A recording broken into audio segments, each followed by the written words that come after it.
Hello and welcome back to graduation place. तो हमने अपनी पिछली वीडियो में अपना थर्ड चैप्टर कंप्लीट कर लिया है। आज हम अपना fifth chapter income from salary शुरू करने जा रहे हैं। फोर्थ चैप्टर में उन्होंने हमारे को एग्जम्पशंस बता रखी हैं हर एक हेड की, तो वो हम पर्टिकुलर हेड को डिस्कस कर ही रहे हैं, तो वो हमारी एग्जम्पशंस इसमें आ जाएगी। उस चैप्टर को करने की कोई नीड नहीं है। अब हम अपना चैप्टर शुरू करते हैं। इन्होंने अब इसमें क्या बात कही है कि जो भी हमारी टैक्सेबल इनकम होती है वो income from salary, income from house property, PGBP, income from capital gain के हेड्स में आ जाती हैं। पर जो सैलरी हमारी इन चारों हेड्स में अपना प्लेस नहीं गेन कर पाती है वो हमारी एक अलग head income from other sources में आती है। तो आज हम सबसे पहले अपना first head income from salary discuss करने जा रहे हैं। तो सबसे पहले कि सैलरी होता क्या है, तो जो एक एम्प्लॉयर अपने एम्प्लॉय को रेमुनरेशन पे करता है उसकी सर्विसेज के बदले में, उसे हम सैलरी कहते हैं। सेक्शन 15 के अंडर फॉलोइंग इनकम जो हैं वो टैक्सेबल होंगी सैलरी हेड में। तो सबसे पहली इनकम क्या है कि अगर कोई सैलरी एम्प्लॉयर की तरफ से ड्यू है तो वो प्रीवियस ईयर की इनकम में आएगा, एसएससी की। नेक्स्ट पॉइंट आता है कि कोई सैलरी पे करी गई है या उसको एम्प्लॉय को अलाउ की गई है एम्प्लॉयर के बिहाफ पे या खुद एम्प्लॉयर ने, तो वो भी असेसेबल होगी सैलरी हेड में।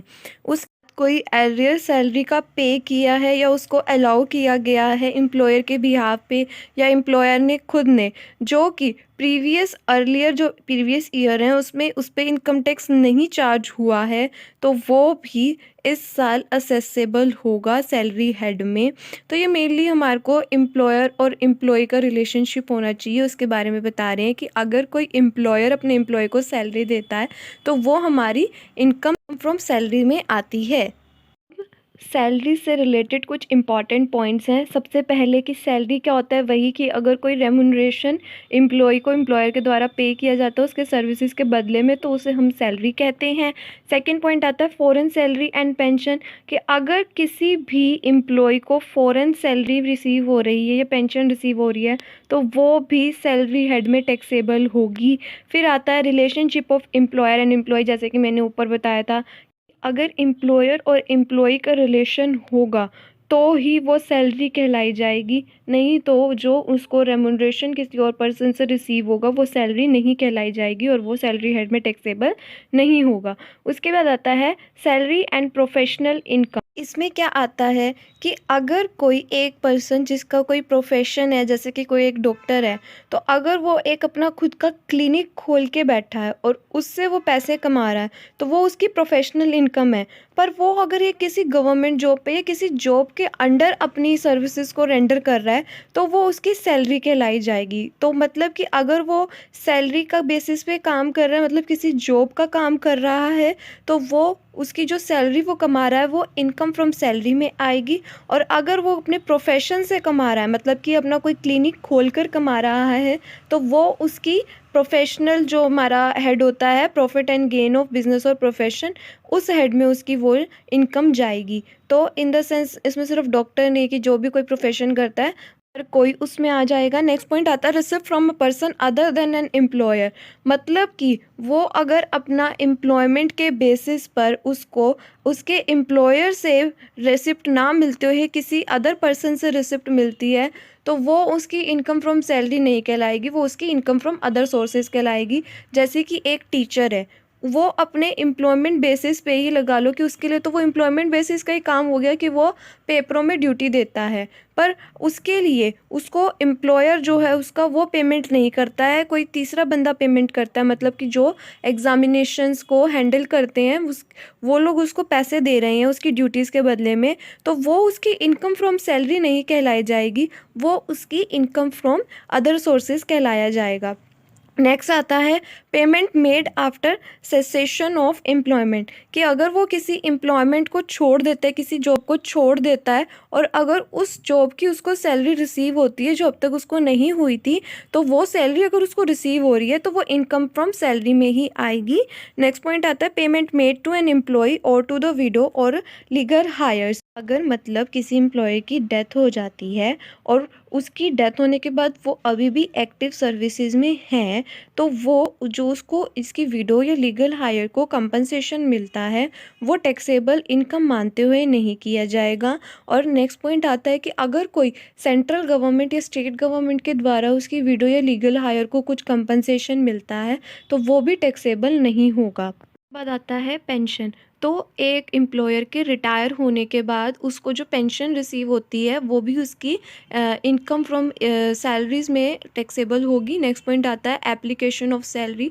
ये पॉइंट हमने फर्स्ट चैप्टर में भी किया था कि अगर मतलब कि कोई पर्सन अपनी सैलरी रिसीव होने के बाद उसे किसी और काम के लिए आगे लगा देता है तो वो सैलरी उसकी टैक्सेबल होगी इनकम फ्रॉम सैलरी के अंदर। उसके बाद आता है टैक्स फ्री सैलरी। इसको भी हम फर्स्ट चैप्टर में कर चुके हैं कि अगर मतलब कि कोई सैलरी का मिलने से पहले उस पर कोई लीगल ऑब्लिगेशन लगी हुई है कि वो उस पर्सन को उधर देना ही देना है, लीगली उस पर ये चीज़ कही गई है, तो वो उसकी टैक्स फ्री सैलरी कहलाई जाएगी। नेक्स्ट पॉइंट आता है डिडक्शंस बाय एन एम्प्लॉयर। तो कुछ डिडक्शंस भी प्रोवाइड की जाती हैं लीगल ऑब्लिगेशन के अंडर एम्प्लॉयर के द्वारा एम्प्लॉय को, तो वो जो डिडक्शंस हैं वो सैलरी में टैक्सेबल नहीं होंगी और उसमें इंक्लूड भी नहीं की जाती हैं। 12 पॉइंट आता है salary of a member of parliament को। किसी भी मेंबर ऑफ पार्लियामेंट की जो सैलरी होती है वो इनकम फ्रॉम सैलरी में नहीं कहलाई जाती है। उसके बाद 13 पॉइंट आता है सैलरी ऑफ अ पार्टनर। जो एक पार्टनर की सैलरी मिलती है किसी फर्म में या पार्टनरशिप में, तो वो जो उसको सैलरी रिसीव होती है वो उसकी इनकम फ्रॉम सैलरी में इंक्लूड नहीं की जाती, वो इनकम फ्रॉम अदर सोर्सेज में इंक्लूड की जाती है। ऐसे ही जो ऊपर वाला पॉइंट था salary of a member of parliament, वो भी इनकम फ्रॉम अदर सोर्सेज में इंक्लूड किया जाता है। फैमिली पेंशन अगर किसी विडो को या फिर लीगल हायर को प्रोवाइड की जाती है तो वो हमारे इनकम फ्रॉम सैलरी का पार्ट नहीं है। फिर आता है कि सैलरी ग्रेड क्या होता है।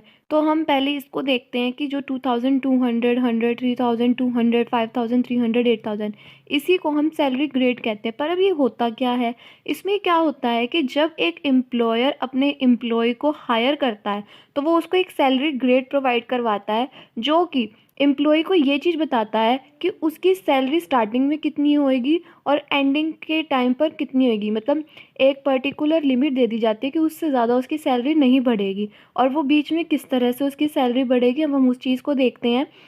तो उसको इस एग्जांपल को देखते हैं, जैसे कि ये सैलरी ग्रेड हमारे को प्रोवाइड करवाया गया है।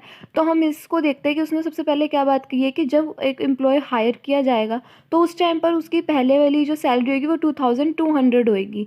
और उसके बाद 100 क्यों दे रखे हैं कि मतलब उसके कहने का क्या मतलब है कि 2200 को जिस दिन उसने अपना ज्वाइन किया उस दिन उसकी इतनी सैलरी है, नेक्स्ट ईयर उसी डेट को उसकी सैलरी 100 रुपीज़ से बढ़ेगी।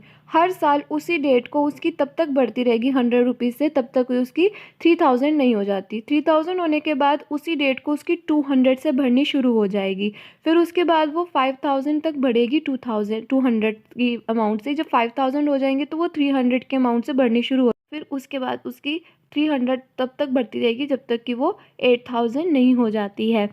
8000 से ज़्यादा उसकी सैलरी नहीं हो सकती। अब इसी सैलरी ग्रेड को लेते हुए हम एक एग्जांपल से इसको समझते हैं।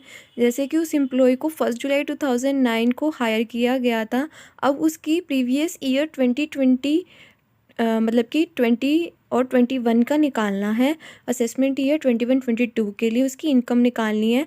तो हम क्या करते गए कि जब तक उसकी सैलरी 3000 तक नहीं हुई, मतलब 1 जुलाई 2009 को उसकी 2200 थी, फिर उसमें हम 100 हर साल ऐड करते गए 1 जुलाई को, जब तक वो 3000 नहीं होगी। 2017 को उसकी सैलरी 3000 होगी। उसके बाद हम उसमें 200 का इंक्रीमेंट करेंगे, जैसे कि उन्होंने हम यहाँ बता रखा है कि जब तक 3000 नहीं होता हम 100 बढ़ाएंगे, जब तक 5000 नहीं होता तो 200 बढ़ाएंगे।